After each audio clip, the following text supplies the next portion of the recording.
It's an exciting week. So if you guessed penguins, you were right. And this is Dory, one of our baby penguins here at the zoo. Angela, you're her handler. She's a bit temperamental, you were saying. Sometimes. She is a little grumpy today. It's very hot. We all have bad days. These guys love the warm weather, but the gnats are also out, and they like to bite them, and so it makes them a little grumpy. So tell us a little bit about Miss Dory. So Dory was hatched here at the Little Rock Zoo about a year ago, November a year ago. So she is only just now becoming an adult penguin. She is at her full size. I know she looks very, very small. And she actually is very, very small for a penguin. And that is because she has a condition that causes her to have this little hump on her back.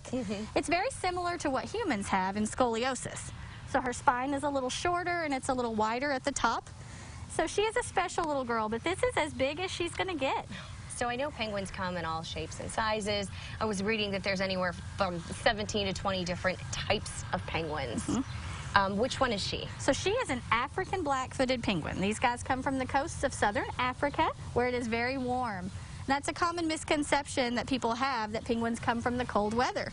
But 2/3 of the amount of penguins that we have in the world actually come from the tropical areas where it's really hot. African penguins are really, really endangered in the wild. There's a lot of reasons for that. One, of course, is all of the plastic that's in the ocean. So many seabirds have plastic in their bellies. But one thing is overfishing, and that's something that we don't always think a lot about. There's just not enough food in the ocean down there off the coast of Africa because people like the same kind of fish that these guys like. So you can come out here and see Dory and all of her tuxedo-clad friends on Saturdays and Sundays. They're animal ambassadors, so they're out here and they do shows at the pavilion. It's at 11 a.m. and, of course, over at the exhibit. And the zoo's got a lot going on. I'm going to let you guys talk a little bit more about that. But we'll see you here next week with another animal. I love that.